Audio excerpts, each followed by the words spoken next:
Hey guys, tonight we're settling in and letting the day slow down a bit, drifting back into the early part of the 1830s, to a place where mornings arrive slowly through thin glass panes and drafty clapboard walls, and where you wake on a straw tick mattress in a cramped attic room above a little boarding house kitchen. You will inhabit the quiet, steady routines of a young pickpocket living in a small mid-Atlantic town. Before you settle in and get cozy, take a moment to like this video and subscribe, but only if you truly enjoy these stories. No pressure. Now breathe, get comfortable, maybe turn on a fan for that soft background hum, and together we'll begin our slow step into the past. You open your eyes. You are not entirely sure what wakes you. It might be the draft slicing across your toes, because the quilt never quite reaches that far. It might be the muted clatter from downstairs as the boarding house keeper stirs the morning fire. Or it might be the sound of a wagon wheel hitting the same rut in the road that it hits every single morning. Whatever it is familiar, grounding. It reminds you that you are in the attic, tucked under the slanted roofline, with beams so old that even historians still argue about whether this house was built in the late 1790s or the earliest part of the new century. You stretch, and the mattress beneath you shifts with a sigh, releasing a faint smell of straw and old cotton. The air is cold enough to make your breath a small ghost in the dim light. You pull the blanket up for a moment before remembering that the day must start whether or not you feel ready for it. That is one of the quirks of life in the 1830s.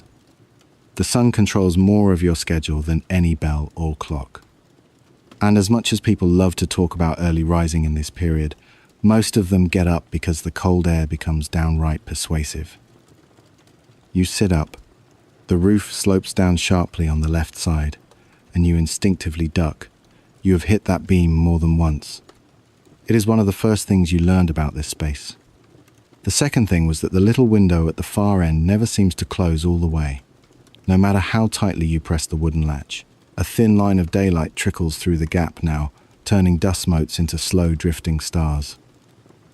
You swing your legs over the edge of the bed and place your feet on the wide plank floorboards. They are cool, smooth from generations of footsteps. Someone told you these floorboards used to creak terribly, but the wood has dried and settled over many decades. You like to imagine the long procession of people who lived in this room before you. Apprentices, traveling laborers, maybe a peddler who stayed only a season. Their stories are mostly lost. People like that, people like you, simply do not leave many traces behind for future scholars to puzzle over. It is a reminder that everyday life is the quiet majority of history. Most of it slips by like water. You rub your eyes and sit there a moment longer, listening. Below you, the boarding house keeper's spoon clinks against a tin cup. Someone coughs. A door closes. The fire pops. Even the kettle sounds sleepy. Outside, a horse snorts, and you hear the scrape of a wooden crate being dragged across the porch. The world is stirring into its slow routine, one sound at a time. You breathe in the smells around you. The attic smells faintly of old wool, beeswax, and the lime wash used on the walls many years ago. Downstairs you can detect a whiff of yesterday's cornbread and a hint of the onions that were chopped too early for this morning's breakfast. The sense of smell is powerful here, untamed by airtight windows or constant ventilation. Everything seeps in, everything lingers. You reach for your things, though there are not many. A small bundle of clothing, a little tin cup you found near the livery stable months ago, a scrap of twine you keep out of habit, and the candle stub that helps you navigate the attic after sundown. Last night, it burned low enough that you had to pinch it out with damp fingers before it reached the tin holder. You run your thumb over the wax now. It is brittle with cold. Still sitting on the edge of the bed, you take a moment to steady your thoughts. Every day begins with the same quiet calculus. What chores might be available? Whether the livery stable needs sweeping? Whether the tavern porch might need clearing of leaves? Whether the produce cart from the neighboring farm might need a pair of extra hands?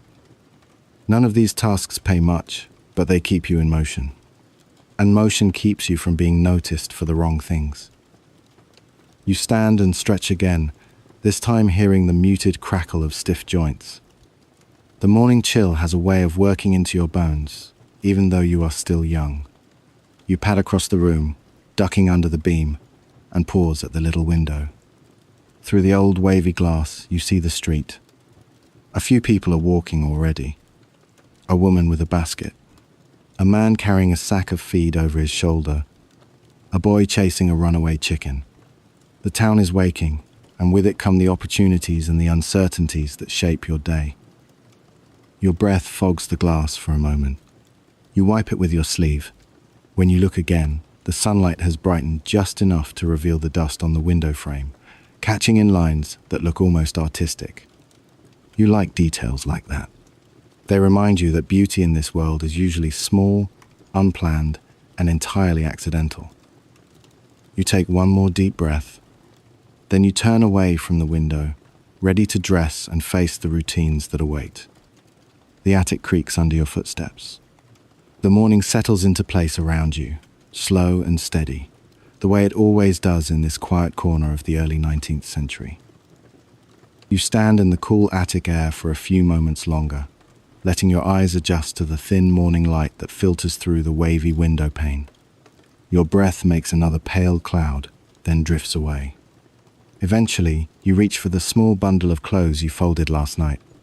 Calling it a bundle might be generous. It is more like a soft collapse of fabric, patched and repatched until the original weave is only partly visible. But these are your clothes, and each worn edge means you have made it through another month in this town. Even if the seams tell stories you do not always want to remember, they remind you of your own persistence. You start with your shirt, which is made of coarse linen that has softened only a little over the years. The color might once have been white, or at least a hopeful attempt at it. But life in a small 1830s town has a way of dyeing everything in shades of dust, smoke, and whatever you happen to brush against. As you pull the shirt over your head, it makes a faint rasping sound, the way linen always does when it grows thin at the shoulders.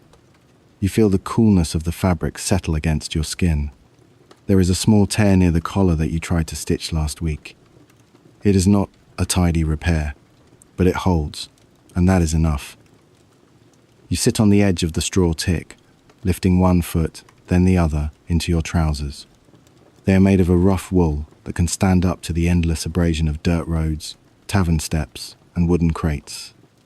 They were not made for you originally. You can tell by the way the waistline dips oddly in the back and rises too high in the front. Second-hand clothes are like that. They arrive in your life already altered for someone else's body, already bearing the marks of their habits.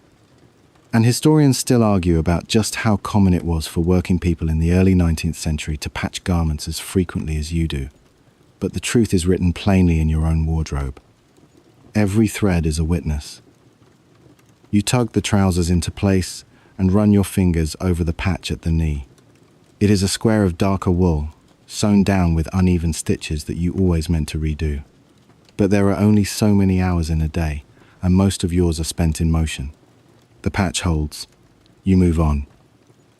Your vest, such as it is, hangs from a nail near the bed. It used to be part of a nicer suit, perhaps something worn by a traveling salesman or a clerk who outgrew it. The fabric is striped in faint browns and tans, though the colors blur in the low light.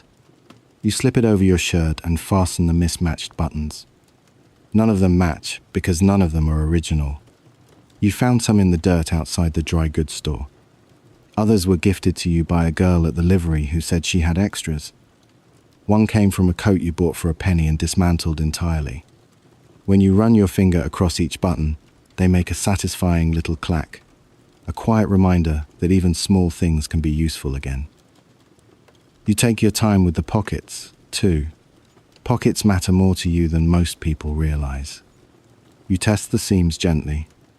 One pocket has a frayed edge where you accidentally caught it on a nail last week. You told yourself you would mend it soon. Maybe tonight. Or maybe not. Sometimes the day decides for you. Your coat waits draped over a wooden peg. It is heavier than everything else, and it smells faintly of last night's fire, though you were only near the hearth for a few minutes. Smoke loves wool. It clings stubbornly. You slip the coat on and feel it settle against your shoulders like a familiar, slightly judgmental friend. The lining pulls a little where someone once replaced a torn strip with a different fabric. It is a strange sensation, but you have learned to accept clothing that feels like a map of someone else's decisions. You reach for your boots next. They sit by the attic ladder where you left them last night to dry. They never fully dry, not at this time of year. The leather darkens with each morning, taking on the color of damp earth and the faint sheen of stubborn resilience. You wiggle your toes inside them. There is a bit of straw stuck to the heel, probably from the stable yesterday. You brush it off, not because you mind the straw, but because it reminds you how many different places your boots have walked. Boots, like pockets, are one of those quiet details of everyday life that end up telling the whole story. As you stand, you check your reflection in the tiny square of metal you keep propped against the beam. It is not quite a mirror, more a shiny piece of tin that gives you a ghost of your face. You smooth your shirt, straighten your vest, tug your coat into better alignment. You look like someone who belongs in a small town, which is important. Anyone can fade into the town's rhythms if they look as though they were born into its dust and patchwork. You have learned the value of such invisibility. The air in the attic brightens slightly as the sun climbs. You hear the boarding house keeper call softly to someone downstairs, followed by the clatter of a pan. Breakfast will be simple. Cornmeal mush, or maybe a slice of stale bread with a smear of something sweet if you are lucky. You glance at the few coins you earned yesterday. Not enough for much, but enough for something. You tuck them into the inner pocket of your vest, the one with the strongest stitching. Finally ready, you take one steady breath, the kind that gathers all the little pieces of yourself into place. You run your hand along the edge of your coat again, feeling the raised bumps of old stitches. Patching is a way of life here. Mending is a quiet philosophy. Everything can be used a little longer. Even you. You open the attic door and step onto the ladder. The kitchen warmth rises to meet you, carrying the scent of firewood, onions, and faintly burnt toast. You descend slowly, careful not to catch your coat on the rough edge of a rung. When you reach the bottom, the day feels as though it has already begun, even though the sun is barely up. And dressed in your patched, familiar layers, you are ready to step into it. You ease out the back door of the boarding house, letting it close softly behind you so the latch does not slam against the frame.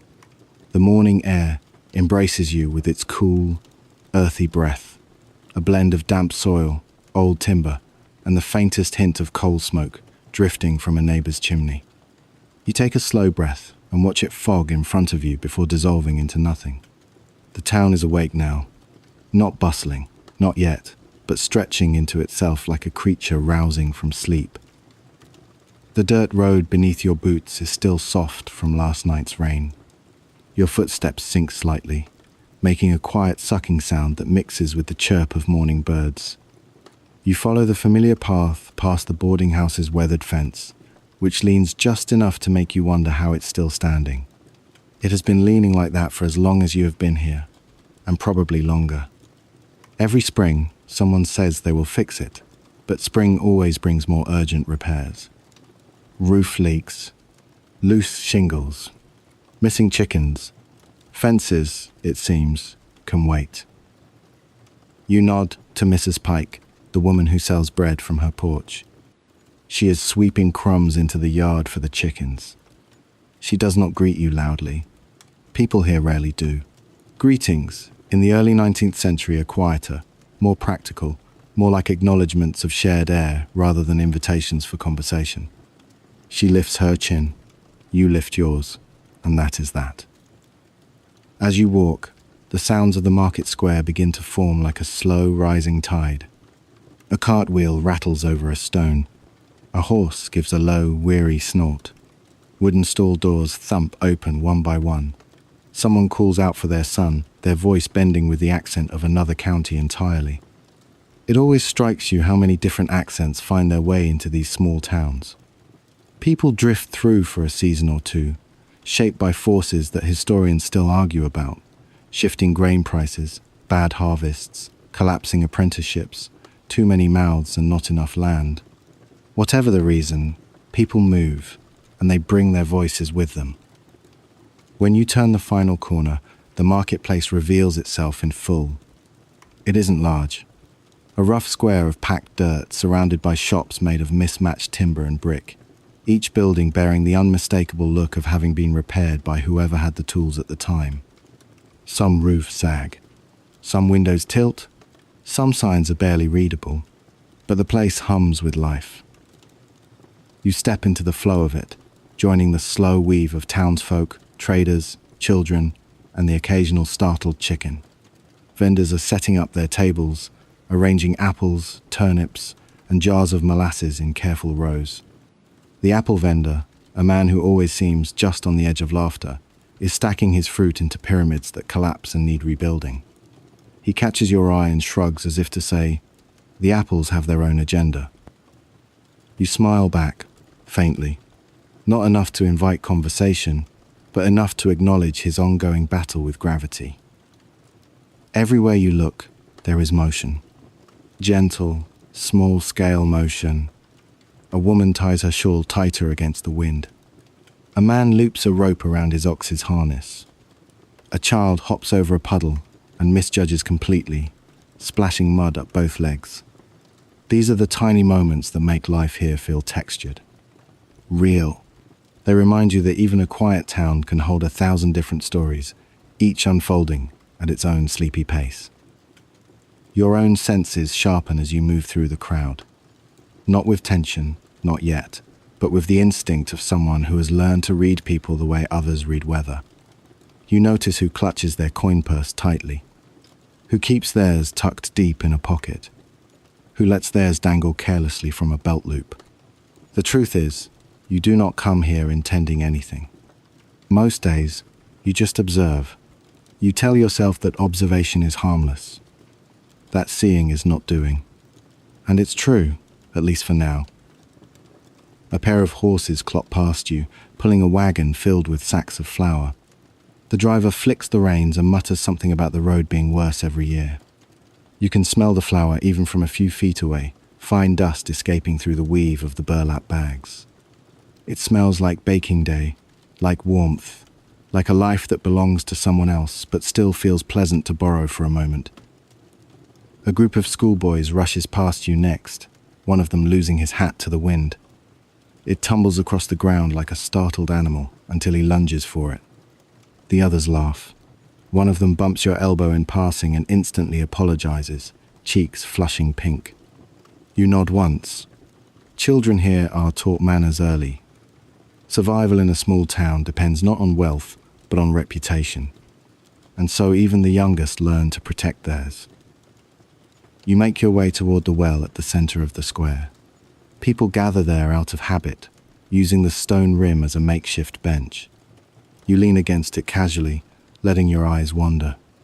A woman in a blue shawl counts coins into her palm. A young farmhand ties his horse to a post, patting its neck with the kind of affection usually reserved for family. A pair of merchants debate the price of a crate of nails, both insisting the other is misremembering last month's rates. Historians still argue, too, about how standardized prices truly were in the 1830s. The answer seems to be, not very. The wind picks up a little, rustling your coat. You tuck your hands into your pockets, feeling the familiar textures inside.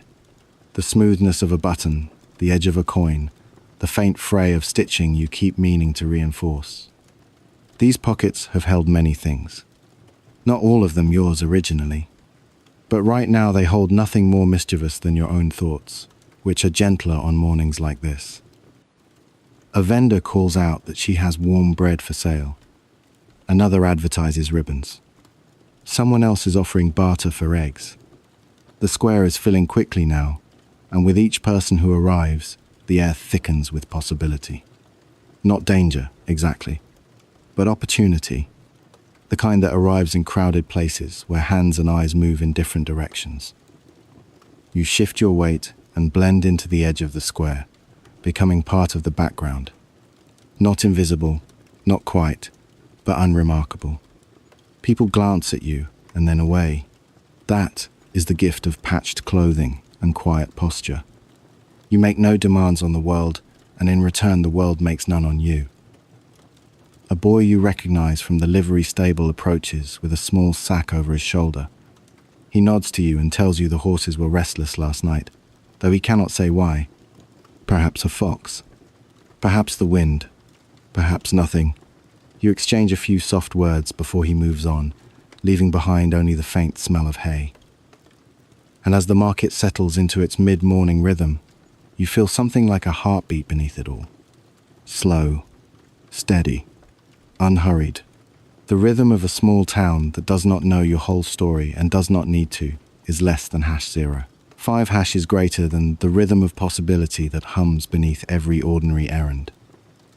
You take one more quiet breath.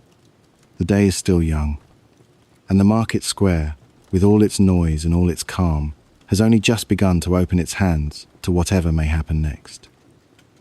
You drift toward the quieter edge of the square, where small tasks tend to find you before you find them. The day is brightening, though the sun still hangs low enough that the long wooden storefronts cast wide stripes of shade across the dirt. You walk into one of those bands of shadow and breathe a little easier. Crowds are useful at times, but there is something calming about standing slightly apart from them, where the morning feels slower and more manageable. You begin your day the way you often do, by looking for chores that require no skill beyond being willing to do them. Work in a small 1830s town rarely appears through formal announcements. It arrives as a glance from a shopkeeper who is too busy to sweep his own porch, or a wave from a farm wife whose crate of root vegetables has proven heavier than she expected. And because these chores come wrapped in friendly necessity rather than strict employment, the payment is never certain. Sometimes a coin, sometimes a biscuit, sometimes a grateful smile that, despite its warmth, cannot be eaten. The first task of the day comes from Mr. Alder, the man who runs the dry goods store. He is standing in the doorway with his hands on his lower back, staring with open frustration at a stack of wooden crates. They are not particularly large, but they look stubborn, the way objects sometimes appear heavier when the person lifting them is already tired. Mr. Alder sees you and raises a hand. "Could use a back stronger than mine," he mutters. You nod and step forward. You lift one crate, then another. The wood is cool against your palms, and the weight pulls pleasantly at your muscles, warming them. The smell of spices clings to the boards: cinnamon, cloves, nutmeg. Goods from far away, goods that travel distances you will likely never see. You line the crates neatly along the wall as he asks. He thanks you and presses a single coin into your palm. You do not look at it immediately. You simply let it rest there, warm from his hand, before sliding it into your pocket. As you walk away, you do the familiar math. 1 coin is not much, but it adds to the small pile you already have. Enough for 1 meal, maybe 2, depending on how carefully you portion your hunger. The boarding house charges modest fees, but modest does not mean free. You tread the narrow line between having just enough and almost enough. It is a delicate balance, but one you have learned to manage day after day. Next, you pass the tavern. The porch is littered with last night's leaves and a thin sprinkling of sawdust from whatever cleanup took place inside. The tavern keeper, who always looks a little bewildered by morning light, steps outside with a broom in his hand. When he sees you, he hesitates, then offers the broom wordlessly. You take it without fuss. The bristles scrape rhythmically across the planks, making a soft whispering sound. Sweeping is predictable, soothing even. The leaves gather obediently into a corner, and the sawdust slides into neat arcs that shine slightly in the angled sun. When you finish, the tavern keeper hands you a heel of bread. It is not fresh, but it is good enough. You tuck it into your coat for later, feeling strangely reassured by the simple weight of it. A dog trots past you then, tail wagging, carrying a piece of rope in its mouth as if it has been entrusted with something profoundly important. Its playful trot cuts through the morning tension like a warm knife. You smile. The dog drops the rope at your feet, decides you are unworthy of the honor, and trots away again. Small towns are full of dogs with opinions. A little later, you head toward the livery stable. You often stop there in the mornings because the boy who works alongside the stable master is always overwhelmed by the tasks at hand. And because work at the livery is loud, earthy, and honest, it grounds you in ways the market never can.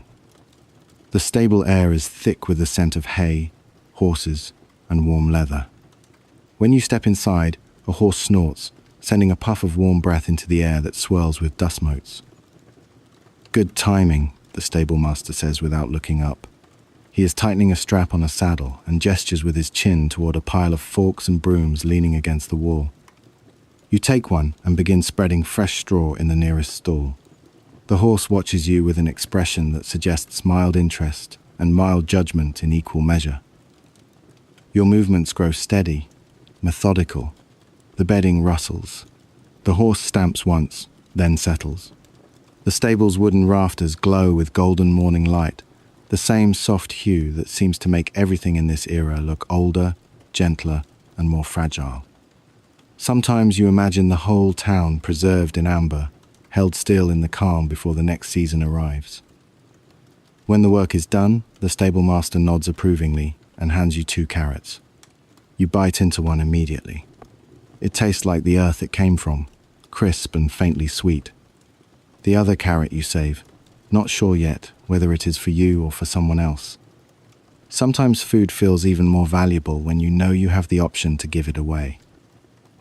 Stepping back outside, you resume your walk through the town, letting the morning settle around you like a slowly warming quilt. Your pockets feel slightly heavier now, not with wealth but with possibility. A coin, a piece of bread, a carrot. None of it guarantees an easy day, but all of it helps. As you stroll, the sun finally crests high enough to chase the last of the shadows from between the buildings. The town brightens. The colors sharpen. The market hums. For a brief moment, you pause and let yourself feel the small, surprising satisfaction of having earned your way through the morning without too much uncertainty. A handful of chores, a handful of rewards, enough to keep you moving. And beneath it all, that familiar awareness flickers quietly. The knowledge that if the day takes a different turn, if coins become scarce or meals too few, you have other ways of getting by. Ways you prefer not to think about until the moment demands it. But for now, the morning is steady. The world is calm, and your scattered earnings are just enough to carry you a little farther into the day. You leave the livery stable with straw still clinging to your coat and boots, and as you make your way back toward the softer noise of the square, something about the morning light draws your thoughts backward. Maybe it is the way the sunlight catches on the dust in the air, turning it gold for a heartbeat. Or maybe it is the lull between errands, that gentle pause where your body keeps walking but your mind drifts down a different road entirely. Whatever the reason, you feel memory beginning to stir, slow and quiet, like a hand brushing across your shoulder. You walk along the familiar rutted lane, and without deciding to, you start remembering how you came to this place at all. It is strange how memory works in the 1830s. There are no photographs to anchor anything, no crisp images to rely on, just impressions, sounds, smells, snatches of conversation. A carpenter once told you that remembering the past is like handling soft wood, is less than #0. 5# is greater than, the more you work it, the more it changes shape. You think he might have been right. You had not planned to leave home when you did. People rarely plan their departures in times like these. Apprenticeships, which modern listeners might imagine as neat and structured, were often anything but. Yours began with promise. A workshop that smelled of pine shavings and lamp oil. A master who spoke in confident, sweeping sentences about the future of skilled trades in America. You were young and eager enough to believe every word of it. The first weeks were filled with long hours, aching arms, and a sense of direction you had not felt before. But as months passed, that direction twisted. The master had debts, whispered about by neighbors, but never acknowledged openly. Customers came less frequently. Jobs were slow, and the master, once patient, became short-tempered, convinced that your work slowed his own progress. He snapped at small mistakes, then medium ones, then imagined ones. Historians still debate how typical such failed apprenticeships were, but your experience needs no debate. You lived it. One evening, after he shouted over a misplaced brace and bit, you realized you were no longer learning anything. You were simply absorbing someone else's frustration, like a sponge left near a spill. And so, you left. Not dramatically, not angrily, just quietly. One morning, before the workshop's shutters opened, you packed your few belongings and stepped into the road with no real plan beyond walking until your feet stopped hurting. You remember the road, long stretches of it, winding through fields that seemed to stretch into forever. Dirt packed hard in some places, soft in others. You slept in barns when people allowed it, under hedges when they did not. You traded small tasks for bread. Sometimes you went hungry, sometimes you did not. You watched the land change around you, watched towns flicker past like lanterns glimpsed through fog. For the first time in your life, you understood how large the country truly was. The memory of one particular morning surfaces now. You see yourself walking along a lonely stretch of road bordered by ragged fencing. The air smelled of dew and wood smoke, and somewhere in the distance, a church bell tolling the hour carried faintly across the fields. Your boots rubbed against your heels then, not yet molded to your stride. You paused by a ditch to adjust them and saw a single blue feather caught in a thorn bush. You tucked it into your pocket. When you found it hours later, crushed flat, you felt unexpectedly comforted by the idea that something bright could exist in the middle of nowhere. That small feather is long gone, lost somewhere along the miles. But the memory of it remains, resurfacing now with surprising clarity. Eventually, your drifting brought you near this town. Not by plan, not by promise, but simply by momentum. You arrived in early spring, when the trees were just beginning to show green buds, and the roads were muddy enough to swallow your boots if you stepped carelessly. The first thing you noticed was the smell of bread. The second was the sound of a blacksmith's hammer ringing through the crisp air. You paused at the edge of the square, watching the townsfolk move through their morning routines. And for reasons you could not explain then, and still only partly understand now, the place felt like somewhere you could stay. You found odd jobs quickly. A barn needing mucking, a fence needing repair, a porch that needed sweeping because a stray cat had knocked over a bucket of ashes. The work was small, the pay smaller, but the rhythm suited you. Days had shape, evenings had silence, nights had warmth when the boardinghouse attic became an option. What you did not find, at least not at first, was steady income. No single trade wanted an extra pair of hands for long.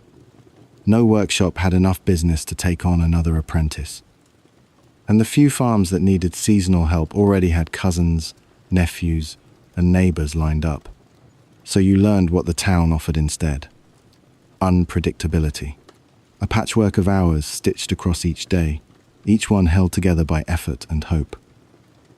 Of course, with unpredictability comes something else. The knowledge that sometimes opportunity takes forms you would not have chosen for yourself. You remember the day you first slipped a coin from an unattended pocket. It was not planned. You were helping a man carry bundles from the market to his wagon. He set them down, fumbled with something on the seat, and for a moment the purse at his belt hung loose. You saw it. You saw the road behind you. You saw the empty day ahead. Your hand moved before your mind had quite caught up. That moment lives in your memory, not as a burst of excitement, but as a quiet, sinking understanding. A choice made in the soft, grey space between what you wanted to be and what you needed to do. Even now, historians continue to debate how widespread petty theft really was in small 19th century towns. Some say it was rare, others say it was simply underreported. You know, the truth is somewhere in between, as truths often are. You walk through the present day's square now, your patched coat brushing lightly against the fabric of memory. The market sounds and smells surround you, but part of your mind lingers on the old road, on the workshop you left, on the mornings when everything felt like it was coming undone. Those pieces of your past did not vanish. They just softened, settling into the quiet layers of the person you have become. And as you pause near the well, watching townsfolk begin their day, you feel a subtle shift inside you. A reminder that your journey, though shaped by hardship and chance, carried you here. To this square, to this rhythm, to this quiet morning where the smell of baking bread and the murmur of neighbors feels, strangely, like home. You stand for a moment near the well, letting the sun warm the sleeves of your coat, and your thoughts drift, as they often do, not only to the road that brought you here, but to the seasons you have lived through since arriving. A person can measure time in days, or in coins, or in the slow wearing out of their boots, but in a small town of the early 1830s, the seasons almost always provide the truest measure. Spring, summer, autumn, winter. Each one carries its own rhythm, its own demands, its own quiet negotiations with survival. Spring was the first season that greeted you here, and perhaps that is why its shape feels especially vivid. Spring in this part of the mid-Atlantic is not gentle at first. It is mud. Endless mud. The kind that pulls at your boot soles as though trying to bargain for one more layer of leather. The kind that splashes up the hems of your trousers until you stop trying to brush it off. The thaw comes slowly, and every wagon rut seems determined to become a small pond. There were days when you walked through the square and felt the mud rise to mid-ankle, cold and insistent, as though testing your commitment to staying. Yet spring also brought work, in its own unpredictable way. Farmers arrived with early plantings to sell or trade. They needed hands to lift sacks, to repair wheel spokes, to clear branches that winter storms scattered like forgotten chores. You remember the smell of wet earth clinging to everything, the air, the stalls, even your clothes. Spring was when you learned that lifting crates just so, or calming a skittish horse, or helping mend a fence could earn you the coin needed for a week's worth of simple meals. Not luxurious meals, certainly, but enough. Enough is a kind of luxury in its own right. Summer arrived with a different temperament. It felt almost theatrical in comparison. Heat shimmered off the rooftops. Insects hummed so loudly sometimes that they created a soft, vibrating curtain between you and the rest of the world. The days stretched long, and the marketplace expanded to welcome traveling merchants, entertainers, and families from nearby hamlets looking for trade, gossip, or distraction. The summer fairs were especially lively. Everywhere you looked, there were booths draped in bright cloth, children with sticky fingers from molasses, candy, and farmers showing off their prize livestock with a pride that bordered on poetry. Summer meant more work too, heavy work. The kind that coated your arms in sweat before the sun even reached its highest point. You carried water for vendors, stacked straw for the livery stable, pushed broken carts to the smithy, and fetched supplies for people who barely noticed you except to hand you a coin. Sometimes, on the busiest days, your pockets grew pleasantly heavy by sunset. Other times, they held nothing but dust. That was the annoyance and thrill of summer. It never treated 2 days alike. Historians still argue about how consistent seasonal labor truly was in small, early 19th century towns, but you know firsthand that consistency was a luxury few people had. Autumn descended more gently. The air cooled. The dust settled. The leaves along the outskirts of town turned brilliant shades of orange and gold before dropping into papery piles that crackled beneath your boots. This was the season of drives. Herds of cattle and sheep passed through on their way to larger markets, driven by drovers who looked permanently wine-chapped and half-starved. They hired help sometimes. Not always. but often enough that you learn to approach them with a quiet nod, offering your hands without over-explaining yourself. You helped round up strays, guided animals along narrow lanes, and once spent an entire afternoon chasing a stubborn calf that refused to join the herd. You never learned whether it was truly stubborn or simply confused, but the memory still returns to you now and then, soft around the edges. Autumn also had the most beautiful mornings. You would wake in the attic and see your breath hovering before you, illuminated by pale golden sunlight. You would smell apples, hay, and distant wood smoke. On those mornings, the town felt almost tender. Even the people moved more slowly, as if reluctant to break the spell of the season. Winter, of course, was something else entirely. But winter deserves its own moment later. For now, your mind lingers on the cycle of spring, summer, and autumn, the seasons that taught you the fragile balance of hope and uncertainty that defines your life here. As you walk through the present-day square, you can feel echoes of those seasons in your body. The tug of spring mud on your boots, the warmth of summer sun on your back, the crisp bite of autumn air that made you pull your coat tighter. These memories do not arrive as stories so much as sensations, carrying their own weight and their own truth. You realize that the seasons trained you without your noticing. They taught you to predict the moods of townsfolk, to sense when trade was brisk or sluggish, to know which days would bring coins and which might bring only disappointment. Seasonal rhythms shape you in other ways too. They teach patience, resourcefulness, the ability to fill long stretches of uncertainty with movement rather than worry. They also teach flexibility, something you learned early and have relied on ever since. Some days give generously, others refuse entirely. You once overheard a merchant say that life is just a matter of adjusting one's expectations. You did not respond at the time, but you have carried that thought with you ever since. Adjusting expectations is something you have become rather good at. You stop near the edge of the square where a farmer is arranging late-season apples in a crate. Their skins shine with that particular hue that sits between red and amber. He nods at you, and you nod back. The world continues in its steady rhythm, though the season now is neither spring nor summer nor autumn. But the memory of those seasons rests in you like sediment at the bottom of a river, settled, quiet, but never gone. And as the morning continues to unfold, you feel the truth settle too. You have survived each season here, not by certainty, but by learning to live inside uncertainty as though it were simply another kind of weather. You leave the edge of the market square and wander toward a quieter lane, one lined with small houses whose clapboard siding has faded into gentle shades of grey and brown. As you walk, you feel yourself slipping into that part of the day when your body moves through routine while your mind slips into deeper reflection. Not the heavy sort of thinking that burdens the chest, but the slow, drifting kind that floats above your shoulders like light smoke.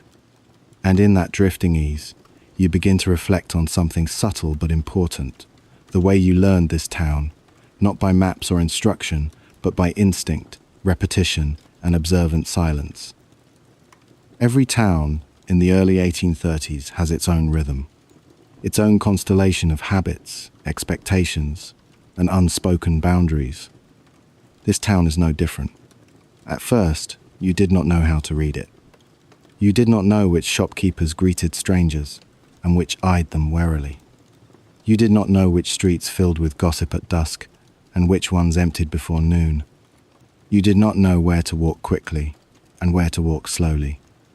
These things take time. They must be absorbed rather than studied. One of the first lessons you learned was about shelter, the quiet kind that requires no explanation. There is a narrow alley behind the cooper's shop, shaded by the overhang of a second-story loft. In summer, it funnels a breeze that cuts through the heat like a blessing. In winter, it blocks the worst of the wind. You found the spot by accident during your first weeks here, stumbling into it on a bitter morning when your coat felt too thin to protect you.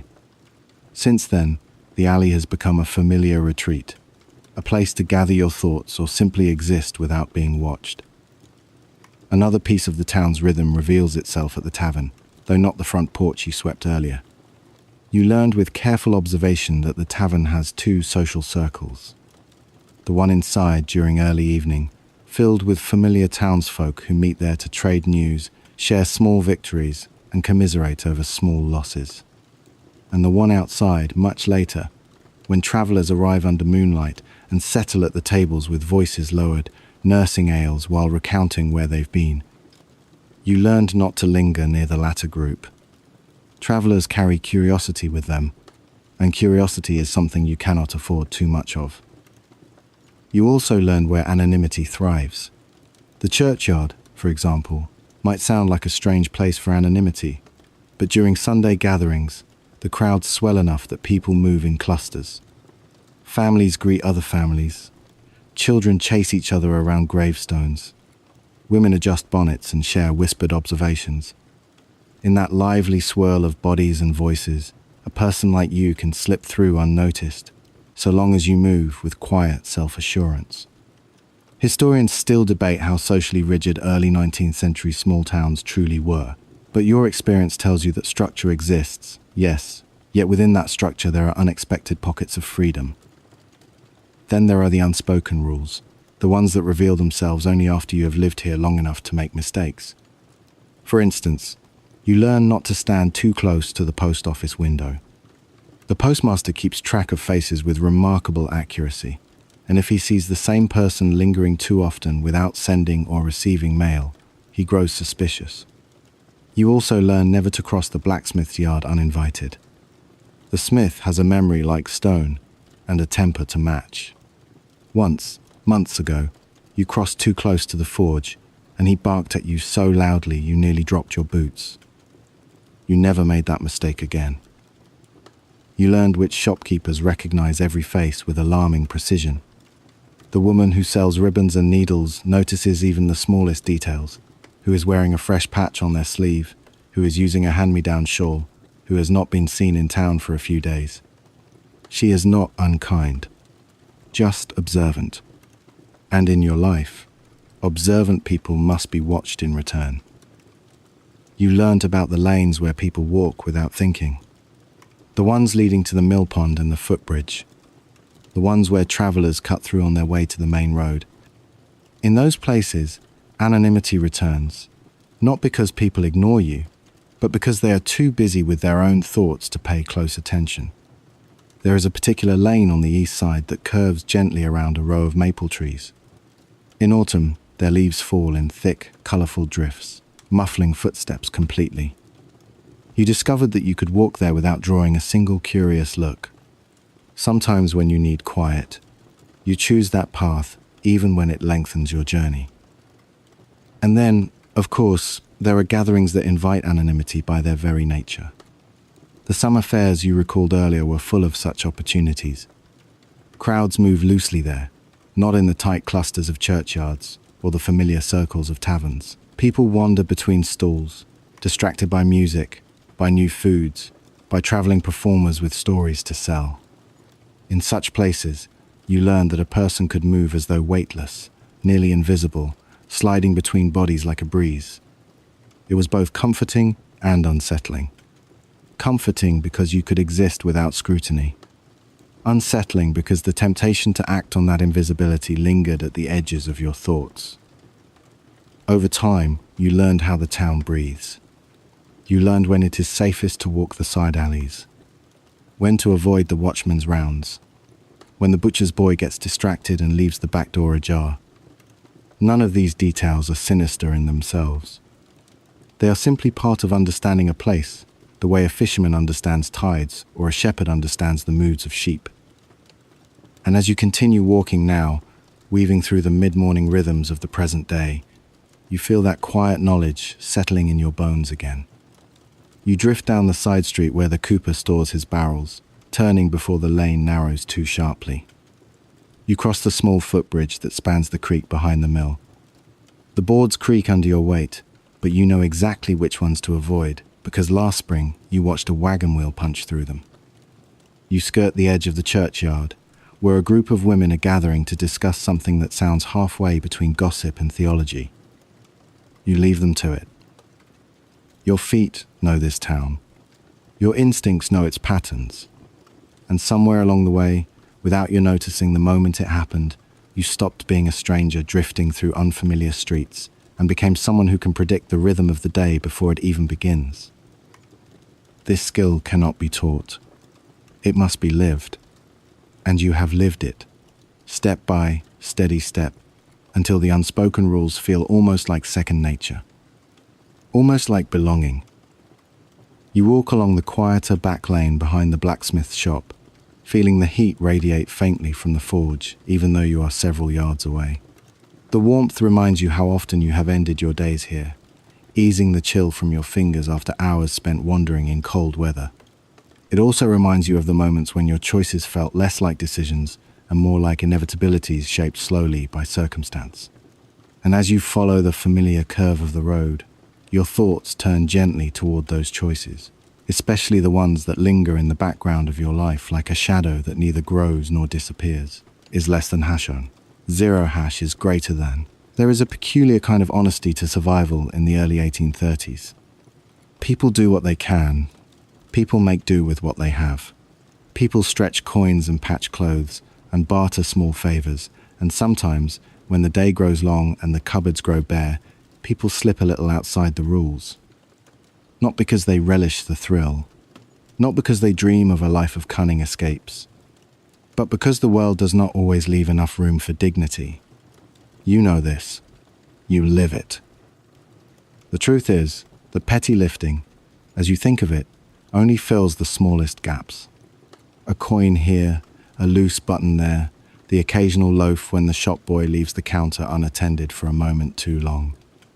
Nothing violent, nothing dramatic, just the soft bending of opportunity toward need. There are days when you do not take anything at all. Days when you earn enough by sweeping porches or carrying loads. Days when the town feels generous enough that your pockets, your stomach, and your conscience all rest easily. But there are other days. Days when the boarding house fees press down on your shoulders like stones. Days when your coat lining wears thin and the wind slips inside as if it owns the place. Days when you realize you have not eaten since dawn and dusk is already flirting with the rooftops. On those days, your doubts rise up, subtle and persistent. They ask why you cannot find steady work, why you cannot secure an apprenticeship or a trade, why your life unfolds one improvised task at a time. Historians still argue about how accessible apprenticeships were to young people without family connections, but your lived reality answers the question clearly enough. You pass the ribbon seller's shop now, watching her arrange neat rows of spools along the counter. Her movements are precise, almost ceremonial. She notices everything. You learned that months ago, which is why you never linger too close to her stall. People who see everything leave little room for choices you would prefer not to examine too closely. Your feet carry you toward the Millpond, where the water reflects the sky in shimmering, imperfect fragments. Ducks paddle lazily near the reeds, leaving small V-shapes in their wake. You stand by the pond's edge and let the breeze brush your face.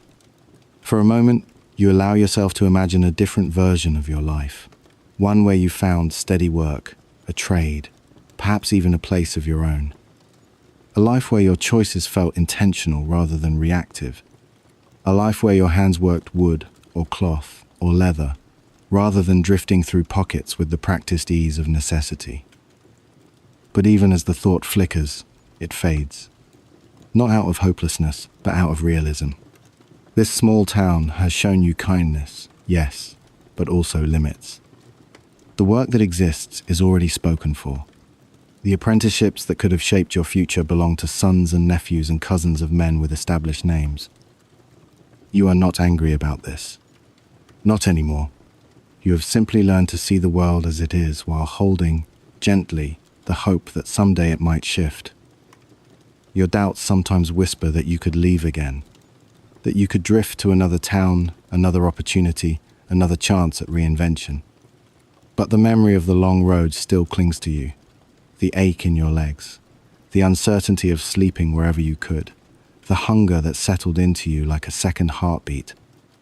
And the truth is that despite its challenges, this town has become something like home.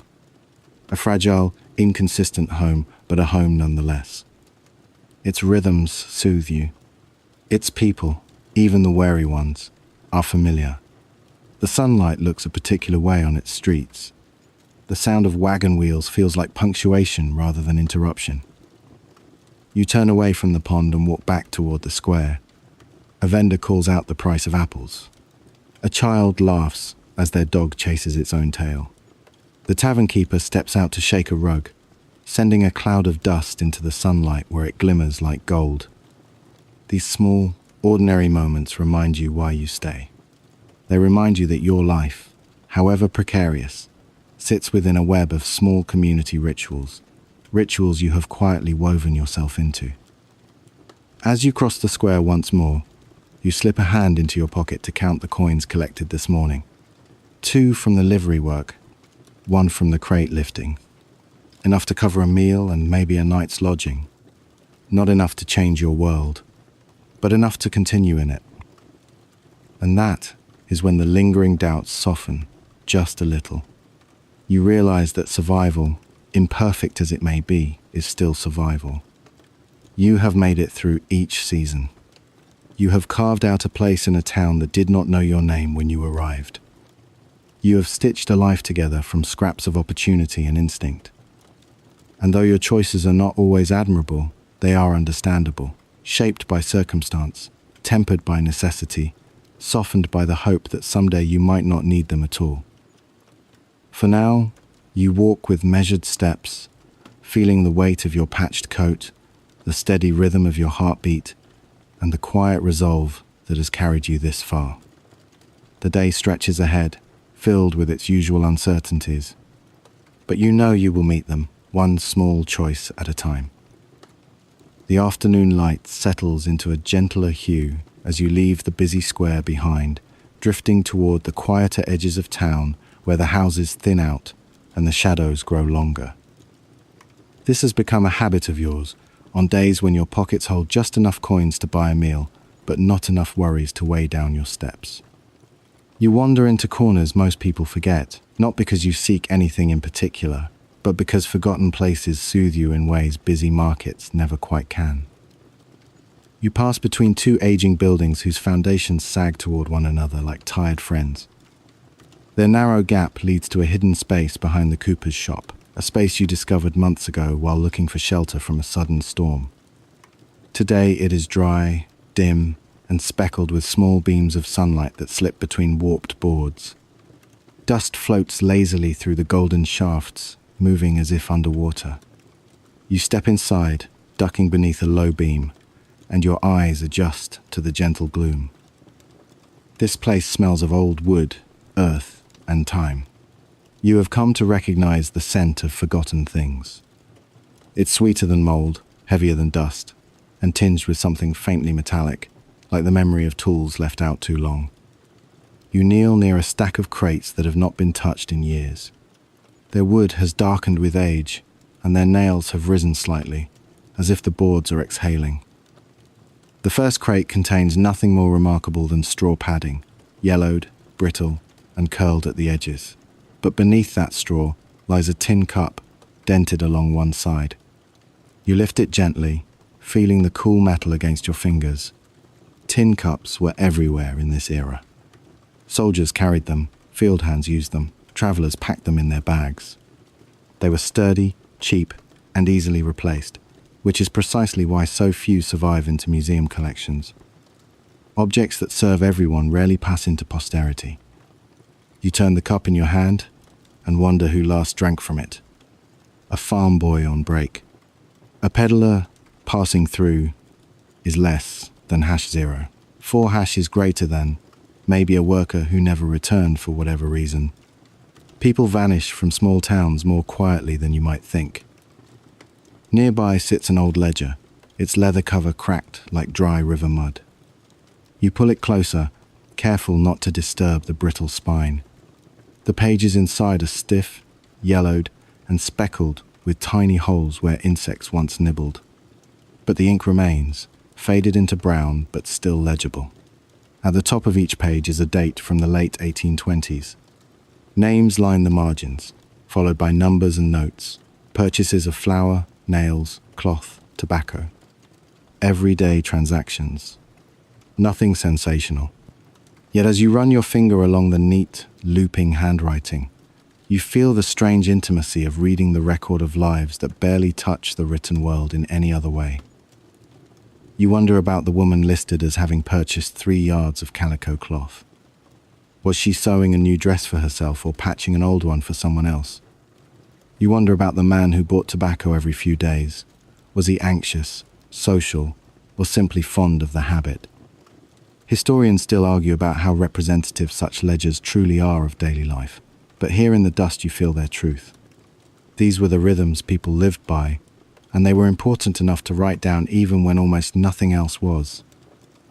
You close the ledger softly, letting the cover settle with a faint sigh, and reach for something half hidden beneath a broken crate, a small wooden box with one hinge missing. You ease it open, expecting nothing more than spiders or splinters, but instead you find a scrap of blue cloth folded neatly inside. The color has dulled over time, shifting from vibrant indigo to something more like smoke-kissed slate. But the shape remains crisp. Someone folded this with care. Someone tucked it away. You stroke the cloth lightly, imagining the hands that folded it. A mother preserving a piece of a child's clothing. A seamstress saving remnants for future mending. A traveler holding onto a keepsake too small to be missed, but too meaningful to discard. The story behind it is lost, one of thousands of everyday mysteries buried in the corners of towns like this. And yet, strangely, the not knowing makes the object feel even more precious. As you continue exploring, you find the fragment of a clay pipe, its stem broken cleanly in two. Pipes were common companions for men in this era, working men especially. They smoked to fill long evenings, to ease worry, to pass the hours in boarding houses much like yours. You imagine someone sitting beside the millpond, tamping tobacco into this very pipe, perhaps worrying about debts or whispering gossip with a friend. Then an accidental drop, a crack on a stone, a muttered curse, and the pipe piece becomes just another lost artifact waiting for eyes like yours to notice. You stack these small discoveries into a little constellation beside you. The tin cup, the ledger, the blue cloth, the broken pipe. 4 fragments of lives that once moved through these streets with the same hopes and worries you carry now. They are quiet reminders that nothing you feel is entirely new. Poverty, impermanence, seeking shelter, stitching together meaning. These themes echo across centuries. You sit back on your heels and let the stillness settle into your bones. The dust motes drift around you in slow curls. A faint breeze slips through a crack in the boards, carrying the scent of distant cooking fires. You close your eyes for a moment, listening to the soft groans of the old building. Even silence has texture here, like linen worn smooth. When you open your eyes again, the little objects seem to glow slightly in the angled afternoon light. They ask nothing of you except to be noticed, to be held in memory a little while before you step back into the living world outside. You tuck the blue cloth carefully back into its box. You leave the ledger where it lies. These things belong to the past, and though you are grateful for the glimpse, you feel no desire to claim them. It is enough to know they existed. Enough to know that the lives they touched mattered, even if only as shadows in the corner of an old storage space. You rise slowly, brush dust from your coat, and step into the sunlight again, carrying with you the soft weight of stories no one wrote down but you somehow feel nonetheless. You walk back toward the main road with the dust of the forgotten corner still clinging to your sleeves, and as you move into the sunlight again, the warmth settles across your coat in a way that makes you suddenly aware of its weight and texture. That old piece of clothing feels almost alive in moments like this, as though it holds its own quiet history, separate from yours yet intertwined with it. You pause near the edge of the livery yard, letting your fingers drift across the fabric. The worn wool, the patches, the uneven seams. They draw your curiosity just as much as the artifacts you found earlier, perhaps even more, because these objects accompany you daily. They sit against your skin. They shape the silhouette you present to the world. They whisper their stories every time you lift an arm or tug a sleeve. You shift your coat slightly, studying the inside lining where the stitching is easiest to see. The work is crude in some places, delicate in others. It suggests that more than one person has mended this garment over the years, some with practiced hands, others with hurried necessity. You trace one particular seam near your inner pocket. The thread there is thicker than the surrounding stitches, almost certainly added by someone who needed the garment to last another season, but did not have the skill for fine repairs. You like that imperfection. It feels honest. As you continue examining the stitches, you notice again how the fabric puckers near the shoulder where one patch overlaps another. The older patch is faded to a shade close to taupe, while the newer one carries a slightly deeper brown, softened only a little by exposure to sunlight. You run your thumb across the edge of the newer patch and feel how firmly it is sewn down. Whoever added it cared enough to make it secure, but not enough to match the color perfectly. Perhaps they could not. Perhaps choices were limited. In the early 19th century, clothing for working people often came second-hand, third-hand, or even further down the chain. Historians may debate how widespread the culture of mending truly was, but the evidence sits on your shoulders, indisputable and stitched into place. You let your hands fall to your pockets next. Pockets, for you, are tools as much as they are storage. Your fingers slip into each one with ease, testing the seams by habit. The right pocket's lining is thin, nearly transparent near the bottom where time has abraded it. You remember the day you caught it on a nail outside the tavern, the small rip that turned into a larger tear before you could mend it. For a while you avoided putting anything in that pocket at all, worried it might slip through the frayed edge. Eventually, you reinforced it with a scrap of cloth from an old shirt. You stitched it carefully yourself, the neatest repair you have ever made. When you look closely now, you see that the stitches are slightly crooked, each one revealing the tremor of inexperience.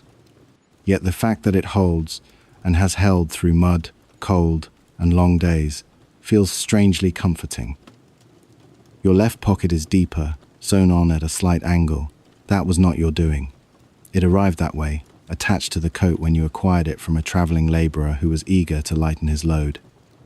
You traded him 2 coins you could barely afford, and a bit of string that he claimed he needed for securing a bundle. You suspect the string played a larger role in the trade than the coins. It is funny how objects take different values in different hands.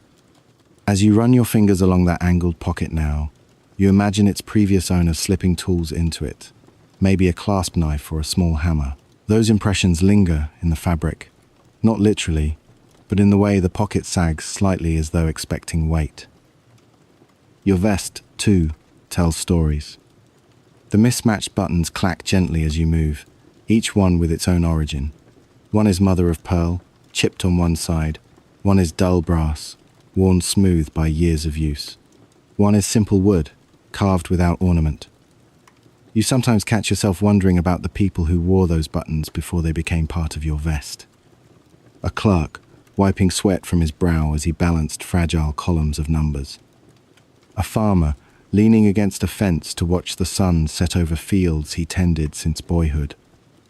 A young man in a new suit, stepping nervously into a church on his wedding day. You will never know their names, but their presence lingers, gentle as a memory that does not fully belong to you. You shift your weight and examine your shirt sleeves next. The cuffs bear small, careful stitches worked in pale thread, clearly done by a hand more practiced than yours. Someone once took pride in maintaining this garment. Perhaps a mother or sister mended it for a boy heading off to work. Perhaps a wife patched it for her husband, hoping the extra strength would carry him another season. You touch the stitches lightly, feeling the slight ridges beneath your fingertips. The quiet domesticity of these repairs feels warmer than any hearth. Even your trousers carry their own quiet narrative. You lift the hem slightly to see the patch at the knee, the one you always mean to redo.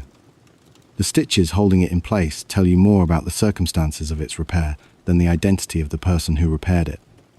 They are uneven, thicker in some spots, thinner in others. The kind of stitching someone does in low light, after a long day, with thread that does not quite match. Someone cared enough to fix the tear, but not enough to make it beautiful. Or maybe beauty was never part of the consideration. In your own life, beauty rarely plays a role in decisions about clothing. Longevity does. You take a slow breath, letting the cool air settle in your chest. As you look over your patched layers, you realize that they feel less like garments and more like a map, one that charts not only your life, but many others. Each stitch is a point of connection in a long line of unrecorded history. These clothes are artifacts, but alive, still in motion, still gathering new stories. They are reminders that most people of this era did not own wardrobes. They owned a few garments that served until they frayed beyond repair, at which point the remaining scraps might be used for quilts, cleaning rags, or, if they were lucky, patches on the clothing of someone else. The marketplace hums faintly in the distance. A wagon rattles past, jostling its load of pumpkins. But here, in this moment by the livery yard, time feels suspended, as though your clothes have opened a doorway into the past, and you are standing in both centuries at once. You tug your coat closed, feeling the seams stretch slightly, and step forward. The patches, pockets, and hidden stitches move with you, whispering the stories of many hands. And as you walk, you understand that your life is stitched into theirs, one thread at a time. You follow the curve of a quiet lane that leads away from the livery yard and toward the town's farthest edge, where fields begin and houses thin until only a few scattered outbuildings remain. It is a place you first discovered on a restless afternoon not long after you arrived here, when you were wandering with no particular purpose except to see what existed beyond the beaten paths. That was how you found the old weaver's shop, a structure small enough to be overlooked, but sturdy enough to resist the decades that have passed since its last purposeful use. Today, something in the air nudges you toward it again. Maybe it's the low hum of insects in the late afternoon warmth, or the way the breeze carries a faint scent of dried grass and sun-warmed timber. Or maybe it's simply that your mind is already steeped in the textures of old clothing and hidden stories, making the thought of returning to this forgotten place feel almost inevitable. The weaver's shop sits slightly off the road, crouched beneath the uneven shade of a large oak tree. Its planks are bleached grey by time, and the windows, small and square, set too low for any graceful alignment, are clouded by a soft film of dust. A single shutter hangs crookedly, trembling whenever the wind gently passes.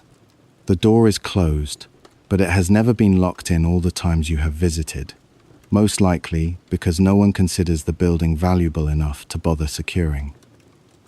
You approach it quietly, placing your hand on the rough wooden door. The texture is familiar, grain raised in places, smoothed in others by years of weather and the occasional curious traveller. You push gently, and the door opens with a sigh that sounds almost like recognition. Inside, the light is dim but welcoming. Sunlight filters through cracks between the boards, forming thin lines that stretch across the dusty floor in patterns that shift with the branches outside. You stand in the doorway for a moment, letting your eyes adjust, letting the silence settle around you. It is not an empty silence. It carries the faint echoes of loom rhythms, foot treadles, and soft voices that once filled this space. It is a silence built from memory rather than absence. You step forward, your boots stirring the dust into small, swirling clouds. The smell of the place hits you slowly. It is the scent of old wood mingled with the ghost of dyed cloth, indigo, madder, walnut. These scents linger longer than the work itself. They cling to the walls the way certain memories cling to the mind, subtle but unmistakable. At the center of the room stands a loom. Large, wooden, and worn, it occupies the space with a quiet dignity. Its frame is sturdy, though one corner sags slightly, as if the years have made the loom as tired as the hands that once operated it. You run your fingers along the beam, feeling grooves etched by repetition, patterns carved not by design but by human touch. You imagine the weaver seated here, moving rhythmically, day after day, turning threads into fabric that townspeople took for granted. Cloth in this era was labor made visible. Every sheet, every apron, every kerchief owed its existence to hours of steady, patient work. On a table to the left sits a row of wooden bobbins. Some still hold remnants of thread, tangled and faded. You pick one up and study it in the dim light. The thread is pale blue, almost grey now, but when you unwind a small length between your fingers, the texture reveals its former quality, smooth, strong, spun by someone who knew their craft. You wonder how long this bobbin has rested here. Months, years, perhaps longer. No one seems to know when the weaver left.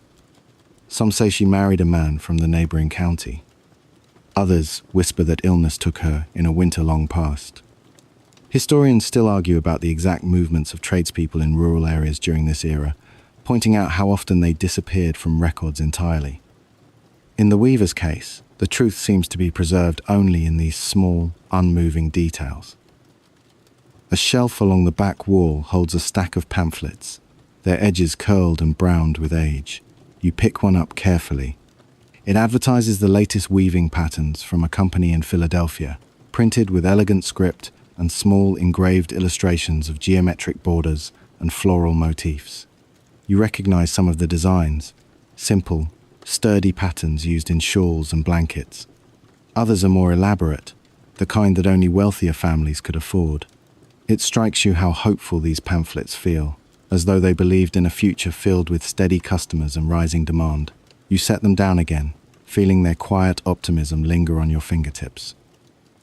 In a corner, a small wooden chest sits half open. Inside are scraps of cloth, some striped, some plain, some dyed unevenly where the colour settled imperfectly. You lift one piece that bears a faint pattern of repeating diamonds. The weave is slightly loose, suggesting it was a practice cloth or an early attempt at a new design. You hold it up to the light, watching the sunlight glow through the threads. The fabric trembles in the breeze, like a memory trying to speak. You place it back gently, reminded of the small blue scrap of cloth you found earlier today. So many stories, scattered like threads. So many hands, now vanished from the record, leaving only their work behind. You move deeper into the room, noticing the small details that anchor the space in its own quiet time. A wooden stool with a missing rung.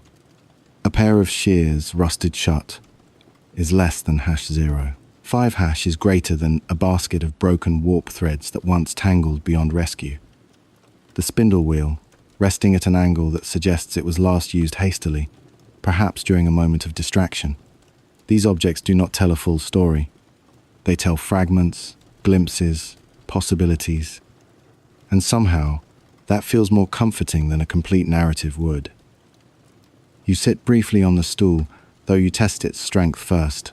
The wood creaks but holds. From here you can see the loom more fully, the warp frame, the treadles, the shuttle resting where someone placed it long ago. You imagine the rhythm of weaving, the press of feet, the throw of the shuttle, the soft thump as the beater draws the threads tight. The sound would have filled the whole room with a gentle insistence, like a heartbeat you could hear. Now the room holds only the echo of that rhythm. But echoes can be soothing.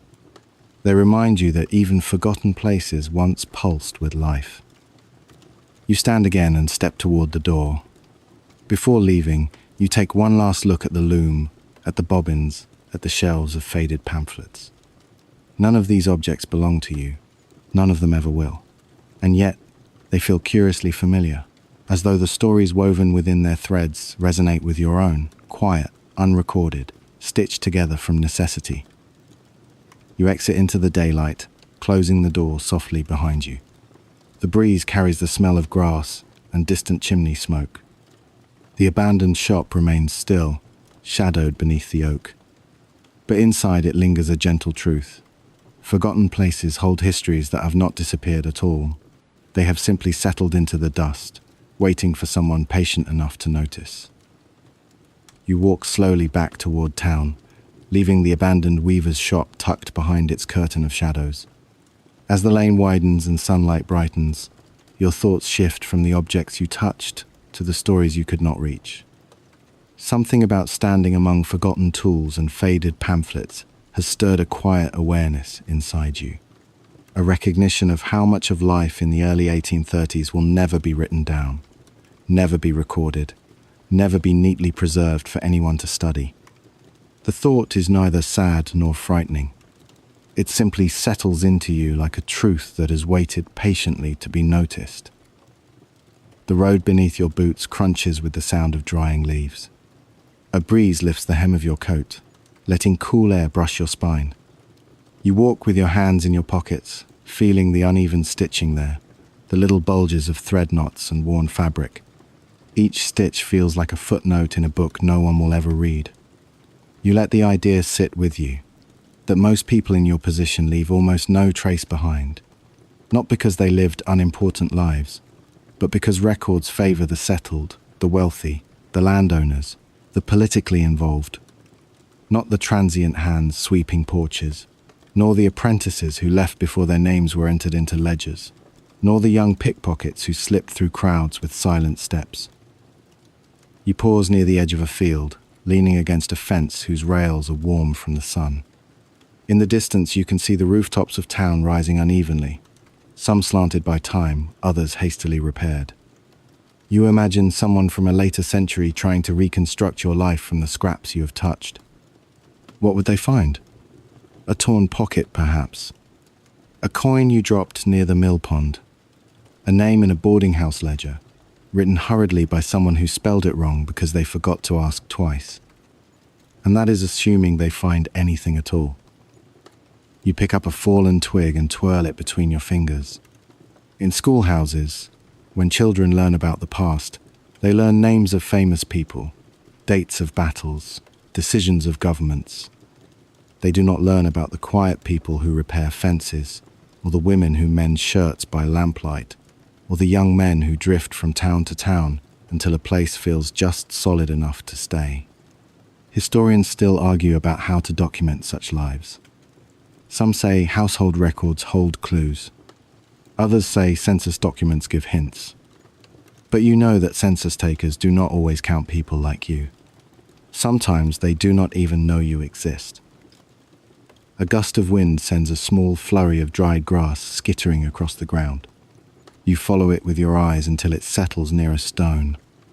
You think of the ledger you found earlier today, with its careful handwriting and its list of purchases is less than #0. 6# is greater than. That ledger preserved the story of the people who had enough coin to buy goods from a shop. But even that story is incomplete. It does not say who struggled to buy nothing. It does not say who borrowed instead of bought. It does not say who lingered outside the shop, hoping for a stray opportunity. It records the shape of commerce, but not the shape of need. People like you live in those unrecorded margins, full of detail, full of emotion, full of choices that matter intimately but leave no ink behind. And yet, strangely, this makes your world feel more expansive rather than less. You belong to a history too large to capture. A history made of footsteps on dirt roads, murmured conversations, patched garments, and quiet resilience that historians can only guess at. As you resume walking, your thoughts drift to how stories are built. They grow from letters, diaries, ledgers, newspaper announcements. But who writes those words? Not you. You have no reason to.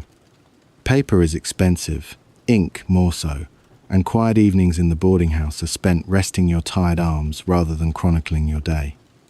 Even if you tried to write something of yourself, who would read it? Who would preserve it?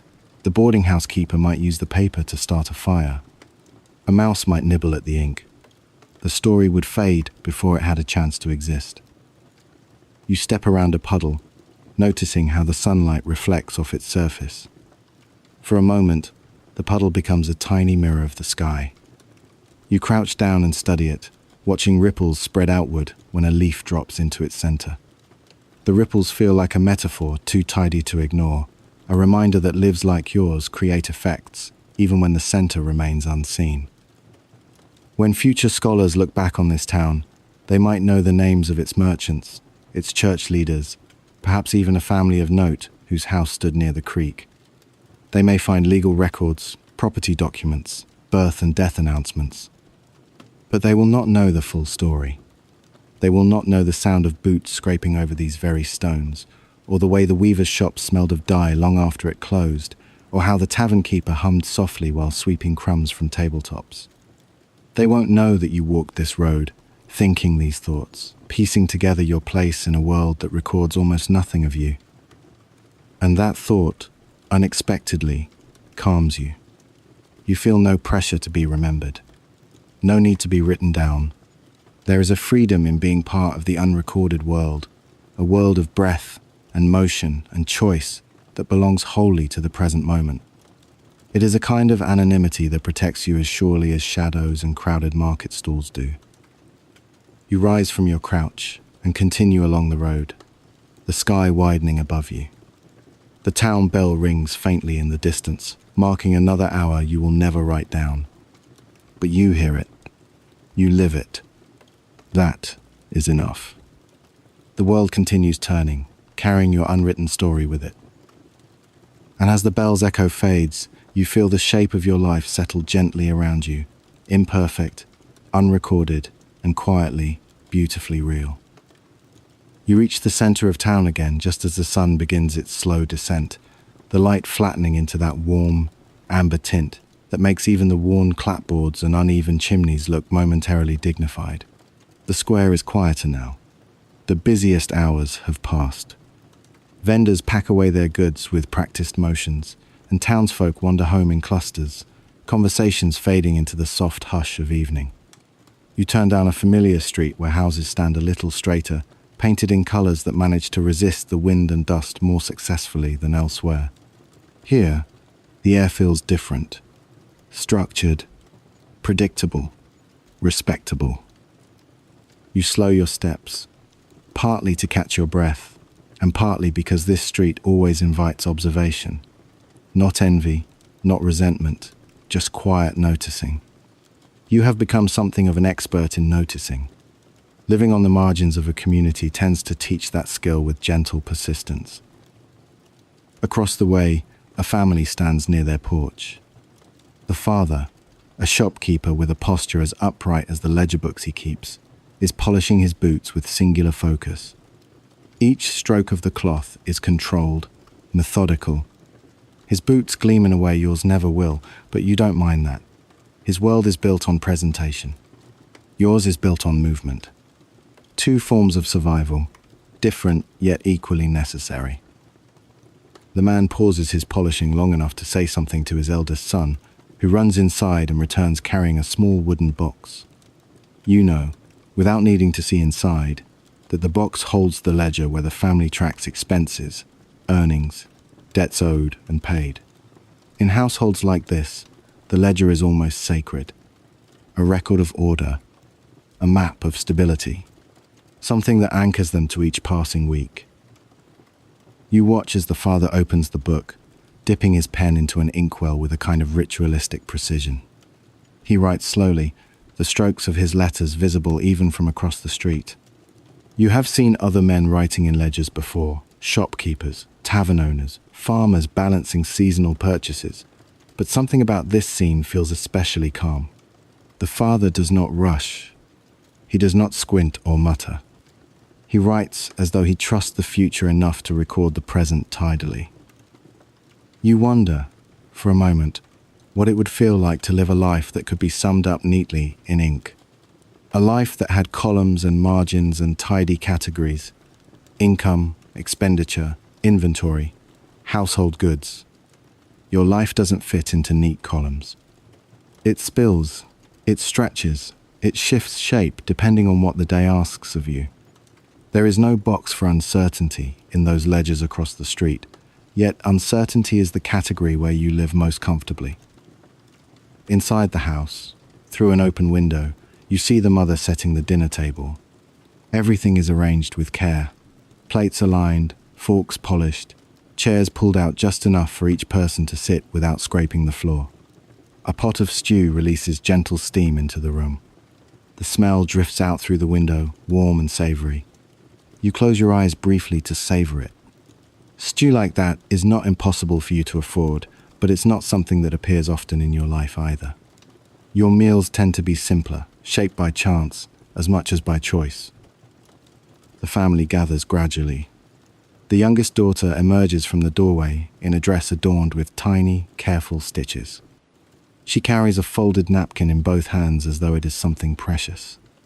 Another child, a boy not much younger than you were when you left home, helps his mother adjust the pot on the trivet. You hear quiet laughter. The kind of laughter that exists in places where the day's needs have been met without strain. This orderly household feels almost like a different universe. Yet they are only a few steps away from your world of patched clothing, inconsistent meals, and improvised work. You stand in their periphery, unnoticed, as unobtrusive as a shadow that lengthens with the evening. But instead of feeling excluded, you feel an odd sense of calm. Seeing their structure helps you understand your own flexibility. Both ways of living are legitimate. Both require skill. Both demand adaptation, though in different forms.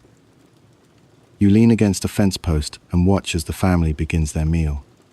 The father sets aside his ledger and closes the box, placing it carefully on a shelf. He removes his polished boots and replaces them with simple house shoes. The transition from work to home is pronounced, almost ceremonial. That ceremony is absent in your own life, where the line between work and rest blurs until you can barely distinguish one from the other. But perhaps that is what allows you to drift so easily from place to place. Your life is not built around sturdy walls and ledgers, but around the ability to move through cracks that more rigid people never see.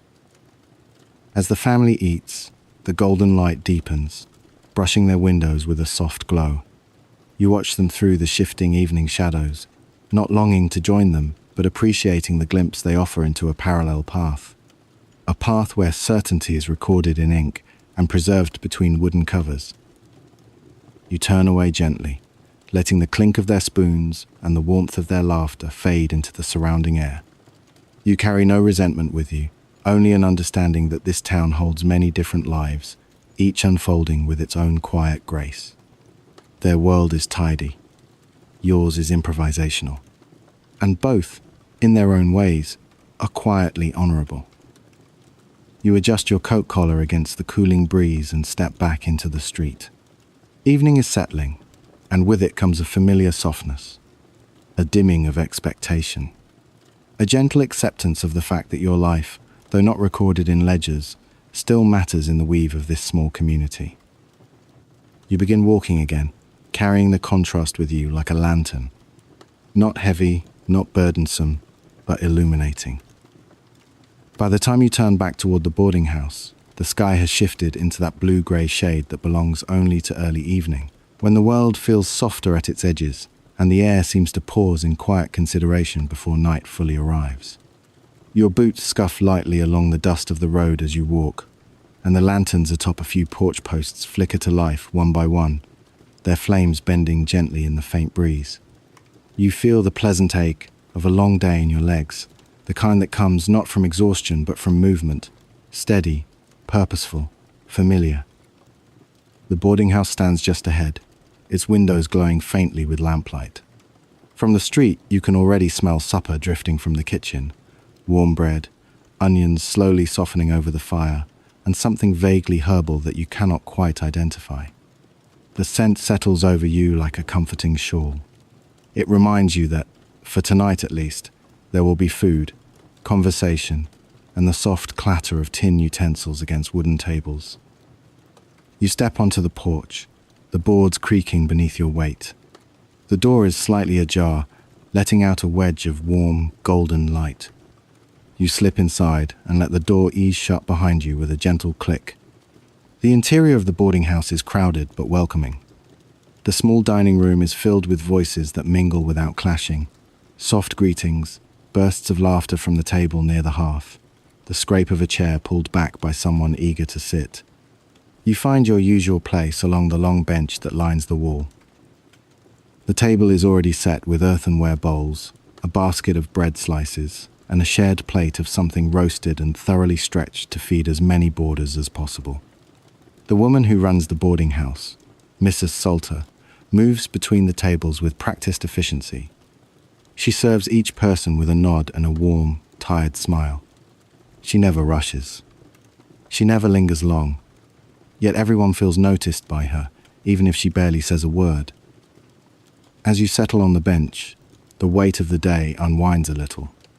Beside you sits a man who works at the mill on the far side of town. He is quiet more often than not, but tonight he greets you with a slight tilt of his head. His sleeves carry faint streaks of flour, dust, and his hands are calloused from long hours of repetitive work. Across from him sits a girl no older than 16, who helps her aunt run a small laundry service. She has a habit of tapping her foot against the bench rhythmically, a nervous motion that somehow always syncs with the room's background noise. Conversation starts gently. Someone at the far end of the table mentions that the stagecoach arrived late today, held up by a broken wheel. Another boarder replies that one of the passengers claimed he'd seen a travelling preacher gathering a crowd outside a church 2 towns over. The mill worker mutters that travelling preachers come and go faster than rumours about them do. Soft laughter follows. You tear off a piece of bread and dip it into the stew, letting it soak before taking a bite. The warmth spreads through your chest, easing the day's chill. Bread at the boarding house is sometimes stale by evening, but tonight it is fresh enough to soften easily between your fingers. Mrs. Salter must have baked it earlier in the afternoon. You make a mental note to thank her later, though you know she will brush off the gratitude with a simple, "It had to be done." Gossip moves around the table the way lamplight moves across a room, slowly, naturally, touching every corner before drifting into the next. You listen more than you speak. It's your nature. Listening keeps you attuned to undercurrents, who is doing well, who is struggling, who might need help, and who might offer it. Not help in the sense of charity. Help in the sense of opportunity, however small. Tonight's gossip is mild. Someone's cousin is considering moving west to look for work. The price of wool has shifted again, though no one can agree whether it has risen or fallen. A new family has settled on the north side of town, though people disagree about where they came from. Some stories claim Pennsylvania. Others suggest New York. The truth will sort itself out eventually. Or it won't. In small towns, uncertainty is just another seasoning added to conversation. As you eat, you notice the laundry girl glancing at the loaf of bread. She hesitates a moment, then takes a slice and breaks it carefully in half before eating it. You've seen her do this before, stretching her portion to make it feel more plentiful. You quietly slide the small carrot you saved from earlier in the day toward her side of the table. You do it casually, lightly bumping her elbow so she looks down at her hands rather than at you. She sees the carrot, glances at your face, and gives the faintest nod. No words pass between you. They don't need to. Moments like this remind you that survival is not only about coin or pocket work or clever choices. It is also about connection, the kind that forms not from shared history or blood ties, but from shared proximity, shared worries, shared evenings in the warm glow of a boarding house dining room. Historians sometimes talk about informal economies in this era, networks of barter, favors, and unspoken support. But sitting here, you understand that it is less an economy and more a quiet web of kindness woven through necessity. One of the older boarders, a former school teacher who now repairs clocks, leans forward and begins telling a story about a stray dog that wandered into his workshop that afternoon. According to his telling, the dog seemed convinced it had an appointment to keep. The table chuckles politely. The mill worker grins. You smile into your bowl, enjoying the harmless absurdity of the tale. Stories like this help ease the tension that builds throughout the day. They give shape to evenings, turning necessity into something that resembles comfort. As the meal winds down, the conversations soften. People lean back in their chairs. Breadcrumbs litter the table. Someone sighs contentedly, their belly warmed by stew. You feel a familiar mix settling inside you, a blend of companionship and quiet worry. The companionship comes from sharing food and gossip. The worry exists because tomorrow is unwritten, unpredictable, and full of those familiar gaps that you must navigate carefully. Even so, as you stand from the bench and stretch your tired arms, you feel steadier than you did an hour ago. The boarding house has a way of gathering up the frayed edges of your thoughts and tucking them in neatly, if only for a little while. You help clear a few bowls from the table, exchanging small smiles with the other boarders. The warmth of the room follows you all the way to the base of the attic ladder. Tomorrow will bring whatever it brings. But tonight, you have eaten well enough. You have listened. You have shared. You have existed alongside others who carry their own quiet uncertainties. And somehow, that simple closeness feels like a form of safety, however fragile. You climb the narrow attic ladder slowly, one hand gripping the rung above while your other hand steadies the faintly warm tin candle holder you borrowed from the kitchen. The glow from the small flame casts a soft amber ellipse on the walls, turning the familiar cracks and knots in the wood into quiet constellations. Your legs feel pleasantly heavy from the day's walking, lifting, sweeping, and wandering. The sounds from the dining room below have faded into a low, indistinct hum. Somewhere someone laughs softly, somewhere else a chair scrapes. These noises rise and fall like the gentle breathing of a creature settling into evening. When you reach the attic landing, you pause for a moment, letting your breath catch up with you. The wooden boards beneath your feet sigh in their usual way, that mellow groan of timber that has endured many decades, perhaps even close to a century, depending on which local gossip you believe. Historians still argue about exactly when this part of town was built, though they agree the carpenter who framed this house must have had a habit of saving every scrap of milled wood he could get his hands on. You feel oddly grateful to him for that thriftiness. Without it, this attic might never have existed. You push the small door open with your shoulder and step inside. The room is dim, touched only by the flickering of your candle and a sliver of moonlight at the window's edge. The air holds a trace of warmth from the day, mixed with the familiar scents of wool, straw, and the faint hint of ash drifting up from the hearth below. You set the candle on the floor near the bed, watching as its glow expands just enough to reveal the shape of your blanket, your boots resting near the wall, and the small tin cup you left by the bedside. You ease yourself down onto the straw tick mattress, feeling the uneven give of old stuffing beneath you. It is lumpy in places and too thin in others, but tonight, after the long stretch of hours behind you, it feels as soft as anything made from down. You sit for a moment, elbows resting on your knees, letting the calm settle slowly through your shoulders. The stillness of the room wraps around you, gentle as cloth worn smooth by many hands. You take off your coat and fold it carefully at your side, running your fingers over the patches once more. In the quiet of night, the stitches almost resemble tiny pathways, connecting one moment of your life to another, stitching days and months together into something resembling a story, even if no one ever writes it down. You place the coat beside the bed, close enough to reach if the night turns chilly. Lying back, you pull the thin blanket over you. It smells faintly of lye soap and early autumn sunlight. A small breeze slips through the gap in the window, brushing against your cheek like the softest hand. The breeze carries the sounds of the town settling, distant hoofbeats fading down the main road, a final shutter closing, someone murmuring a good night to someone else just out of view. You breathe in deeply, letting your lungs fill with the cooling air. You are aware of the slow rise and fall of your chest, the gentle rhythm of your heartbeat, the sensation of your limbs finally surrendering to rest. The room feels safe, not because it is strong or fortified, but because it is familiar. And familiarity, in a life shaped by movement and uncertainty, is its own kind of refuge. Your gaze drifts to the ceiling beams above. Their beams are rough, uneven, marked by knots and grain that swirl like miniature landscapes.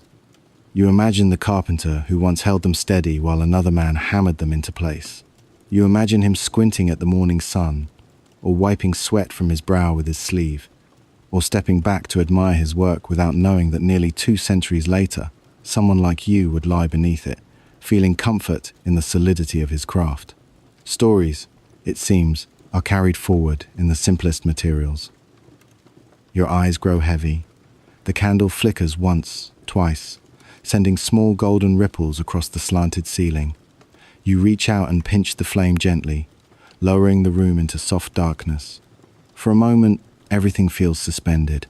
The dust in the air, your thoughts drifting loose, the world outside slowed to a quiet heartbeat. You think briefly of the family across the street, sitting around their ledgers and polished boots. You think of the abandoned weaver's shop, where forgotten objects rest in peaceful shadow. You think of the market square, the livery stable, the gossip around the boarding house table. Each place carries a different rhythm, a different warmth, a different challenge, yet all of them belong to the shape of your days. And now, here in your attic room, you feel those shapes settling around you like quilt squares, some patched, some worn, all connected by the simple thread of belonging.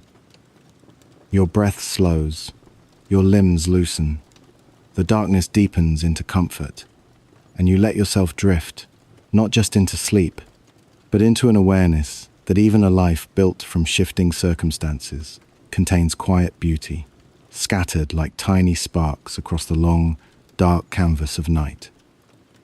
Now, as you lie there beneath the thin blanket, let the last threads of this world settle gently around you. Let the warm memory of lamplight linger behind your closed eyes, soft and golden, flickering just enough to lull the mind. Notice the way the attic floorboards creak faintly as the house sighs into its own rest, as though every plank and beam is easing into slumber beside you. The air is cool but calm, carrying the faint scent of wood smoke and wool, familiar scents that have followed you through every step of this evening's journey. Somewhere far below, a final bowl is set aside in the kitchen. A chair is pushed in. A broom leans against a wall. Someone walks quietly to their room, their footsteps fading until they merge with silence. Outside, the night has grown still. You can imagine the moonlight brushing the rooftops, settling on fences, and gliding softly over the market square where the day's dust now lies undisturbed. Even the horses have quieted, their breathing slow and deep in the stables. Let yourself notice your own breathing now. Slow, even, comfortable. Let it anchor you to the warmth of your bed, to the soft darkness of this moment, to the calm rhythm of your heartbeat. It does not matter where you truly are, whether in a small room, a busy city apartment, or somewhere halfway across the world. What matters is the stillness you carry with you now, that gentle invitation to rest. Feel your body sink a little deeper into whatever supports you. Allow your hands to soften. Allow your jaw to loosen. Let your thoughts thin into simple shapes, lamplight, creaking boards, distant night air. Nothing to solve. Nothing to fix. Just the quiet presence of rest. And as the last echoes of this 1830s town fade into the darkness, know that you are safe. You are warm. You are ready for sleep. Let the world dim. Let the quiet take you. Drift gently, softly, into the night.